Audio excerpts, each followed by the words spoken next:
Hi, John Asen, Director of Instruction down here at 3D Golf Performance, and I'm here to talk to you today about your setup with your driver. How many of you struggle off the tee? How many of you would like more distance? Maybe 5, 10 yards, maybe 20 yards? The simple fact of the matter is that when we hit a driver, we're hitting the ball at a different point in our arc. And the arc is actually going to be traveling to the left on the way up. Because it's so far forward in our stance, let's call it somewhere around the outside of my left shoulder, that the club head, by the time it gets there, it's traveling upward and inward. So if the club head is traveling to the left by the time I hit it, imagine coming right at you right now. If it's traveling to the left, do I want the face closing to that path or open to the path to hit a straight shot? I want it open. So having the path of the club going to the left and the face open to the right, it's going to cause what we call a fade, sometimes even a slice, which is pretty much what 90% of golfers that play the game regularly suffer from, is a slicing motion. It gets more magnified with the driver. So I'm going to make a typical slice motion or swing motion from this setup here, which is very square. Ball positions forward. I'm going to hit the ball on the upswing as it's going left.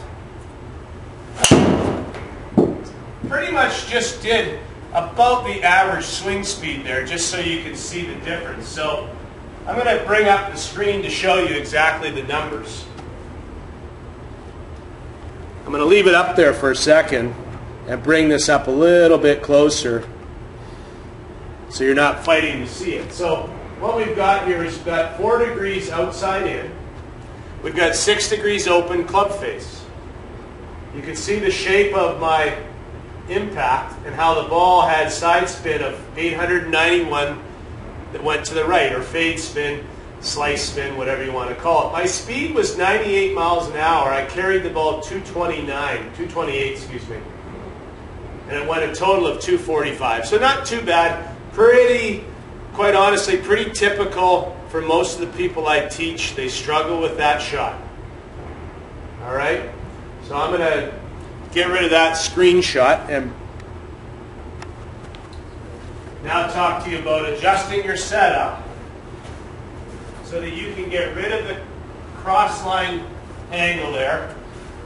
What I want you to understand is that you're going to hit the ball on the upswing still. I always want to catch it on the upswing. That's really important for launch. And obviously we have the ball raised up on a tee. So we want to catch the ball on the upswing. Usually above center would be great for your total launch conditions. But what I want you to understand is that instead of having your setup into a normal square alignment, I want you to take these alignments and pretend you're going to hit the ball about 4 to 6 inches back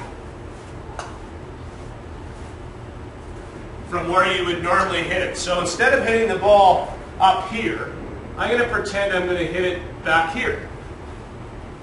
So there's my normal setup. I'm going to pretend I'm going to hit it back here, but I also want to rearrange my body to turn and have the alignments more this way.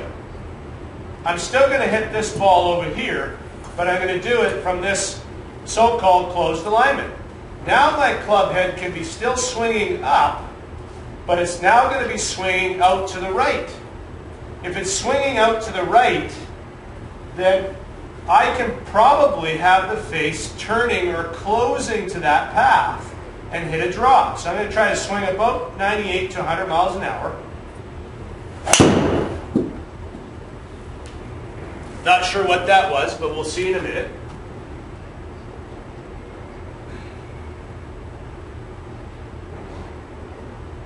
Okay, so I ended up getting 106 miles an hour, and some of that speed just came from the angle of attack, both from the inside. You can see I'm 12 degrees inside out, so quite a bit.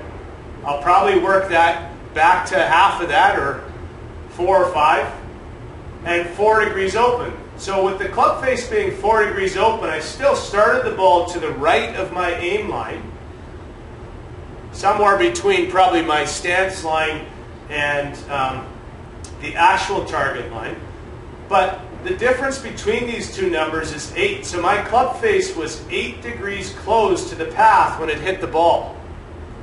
And that caused the ball, now you can see the arrow spinning the other way, to have 770 degrees of draw spin.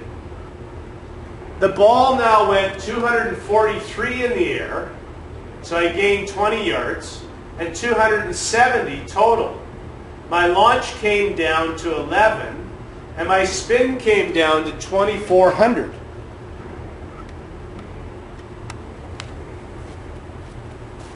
Just from having the right path and then allowing the club face to close to the path, I gained 20 yards of carry distance and about 35 yards of total distance. My speed did go up a little bit, but not that much, about 8 miles per hour from 98 to 106. But I didn't feel like I had to swing any harder. I just had more speed because my club head was allowed to release, as opposed to if I'm swinging left, I feel like I got to hang on to the club face because I don't want it to close to a path that's headed left. Otherwise, I'm going to hit the ball left.